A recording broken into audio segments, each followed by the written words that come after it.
my name is Amy. Welcome back to my channel. Today's video is going to be part one of making the modified robe à l'anglaise for Tinkerbell.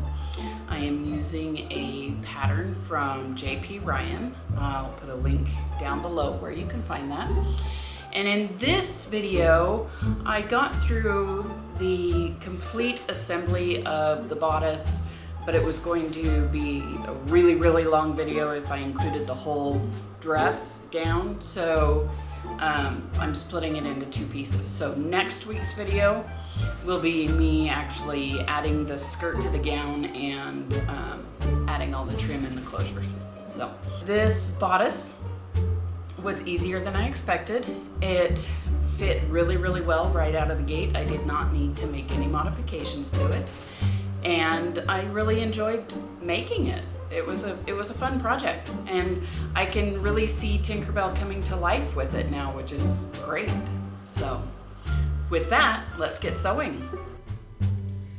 The first thing I did with this pattern, since I'd never made it before, was to make a mock-up. And I used the same quilting cotton backing that I used to make the mock-up of the over petticoat that has the leaf shapes. This pattern consists of 4 pieces: a center back piece, a side and front piece that's all one, a sleeve, and then the strap. So I just cut 2 of each and sewed it together to see how well it would fit.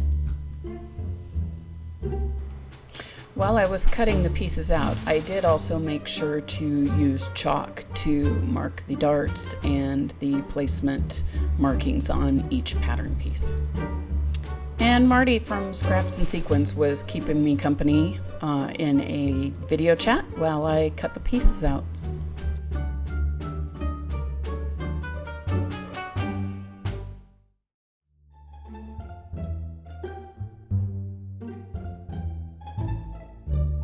So this is the mock-up on my mannequin, Frances, and it fits really, really well. I think any of the fit issues it has will go away as soon as it has sleeves and skirts attached to it.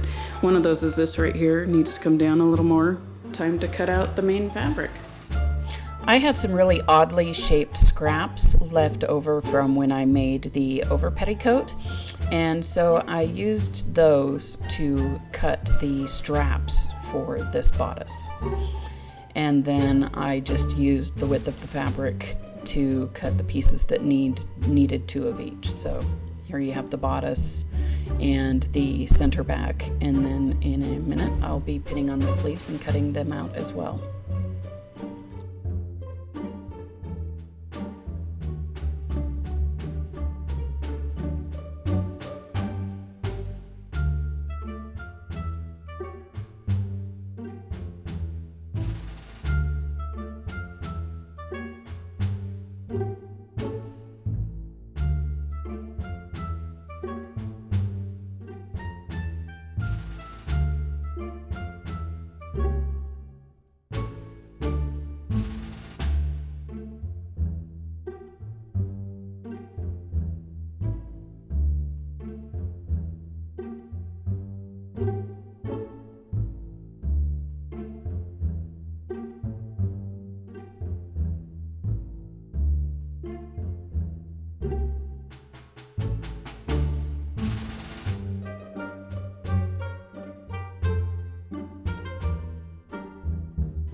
In addition to all the pieces that were cut out of the lime green silk, I also cut each piece out of white linen that I was using to line the gown with.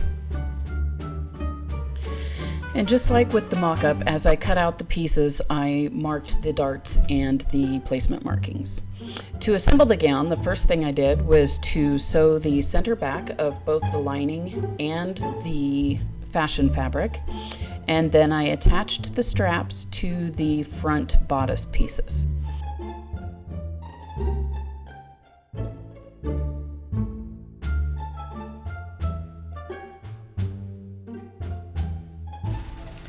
The strap seams were pressed up towards the shoulder and the center back seams were pressed open. On the lining fabric, this center back seams end up being sewn again at a distance away from the actual seam to create boning channels. After those seams were all pressed nicely, it was time to attach the bodice to the center back piece at the side seams. And I did that first by matching up the notches and then each of the ends of the pieces and then pinning between them.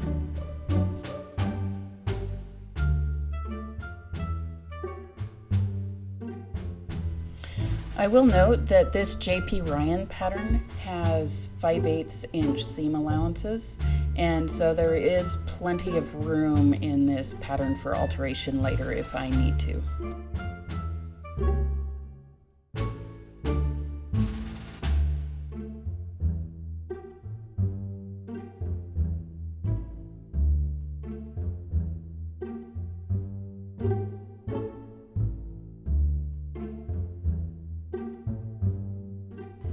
Once the side seams were pressed nicely, I went ahead and attached the straps to the center back piece at the shoulder points. I'm only showing the steps on the fashion fabric, but every single one of these steps that I did with the lime green fabric, I also did with the linen fabric. The next step was to sew the sleeves together along the sleeve seam, so I pinned them right sides together and sewed that seam.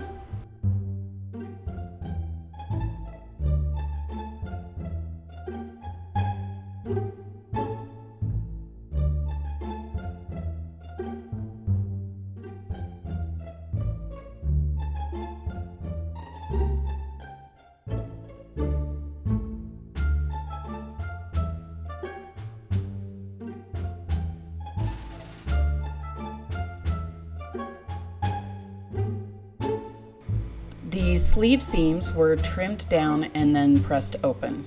I also marked the 5/8 inch seam hem allowance on the bottom of the sleeves, clipped into the hem allowance, and then pressed the hem up on both the fashion fabric and the lining. Once the sleeves were sewn up and pressed, I pinned them into the arm side, making sure that I added the pleats just at the shoulder point, just behind the shoulder point, and matching up all of the notches and other markings.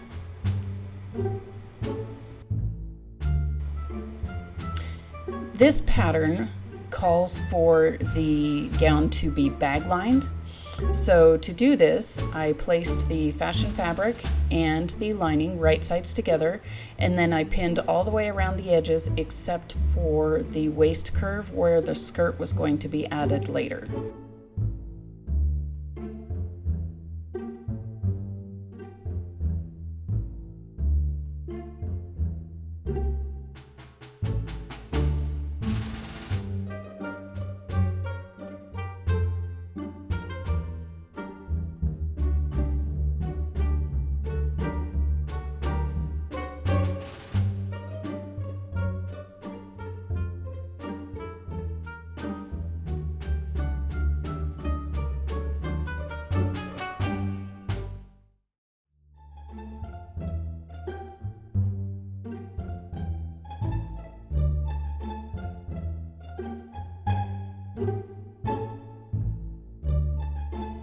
After the bodice was completely lined, I used my pinking shears to trim down the seam allowances and clip the corners. I also made sure I trimmed the curves really closely so that they were easier to turn and press later on. I'll be completely honest, I just wanted to try out this clip to see if it would work, so that's the only reason you get this slow motion pinking here.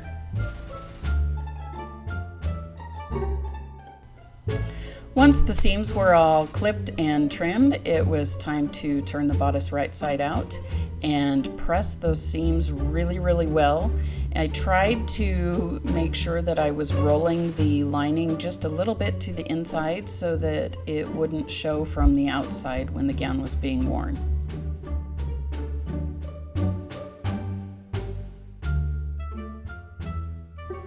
I wanted to repeat the leaf shape that I used in Tinkerbell's overpetticoat in her sleeve flounces. So I created a little pattern out of just lined legal pad paper, and I cut out 24 pieces. There are 12 of these on each sleeve flounce, and this fabric is an absolute nightmare. It frays really badly, so I used a candle to kind of burn and sear the edges so that they wouldn't fray. I also occasionally caught the fabric on fire, but I feel like it left enough of an organic feel to these leaf shapes that I just left them there.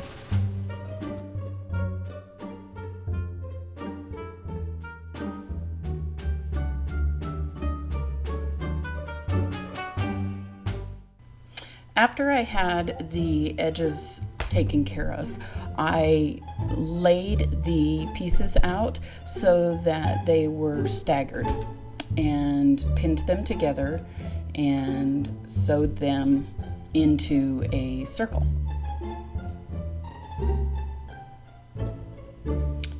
And I used my serger to sew them in a circle just to make sure the top of the pieces didn't fray, even though those edges were going to be completely enclosed in the sleeve.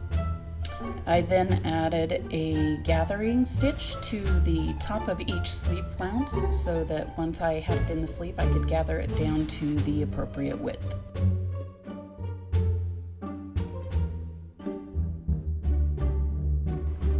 To pin the flounces to the sleeves, I matched up the 4 quarter points on the flounce, 2 quarter points on the sleeves, and then I pulled down the gathering stitches between each of the quarter points and pinned them in place. I basted this using my machine before I attached the fashion fabric to the outside, just to make sure it was nice and secure before I finalized the sleeve hem.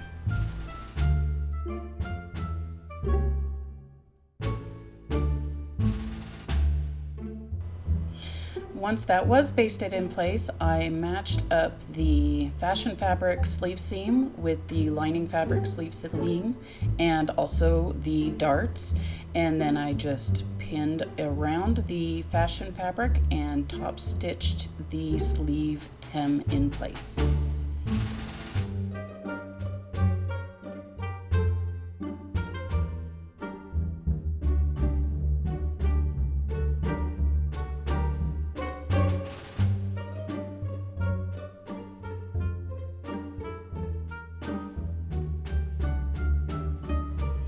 And with top stitching this sleeve in place, this video is finished. Stick around for next week when I will finish the gown.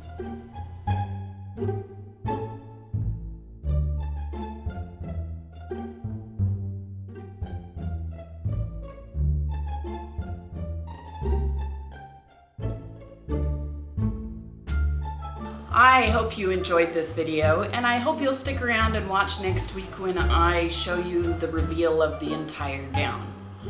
If you liked this video, please give it a thumbs up, and if you'd like to see more content from me, please subscribe. If you would like YouTube to let you know every time I upload, hit the little bell. Thanks for watching.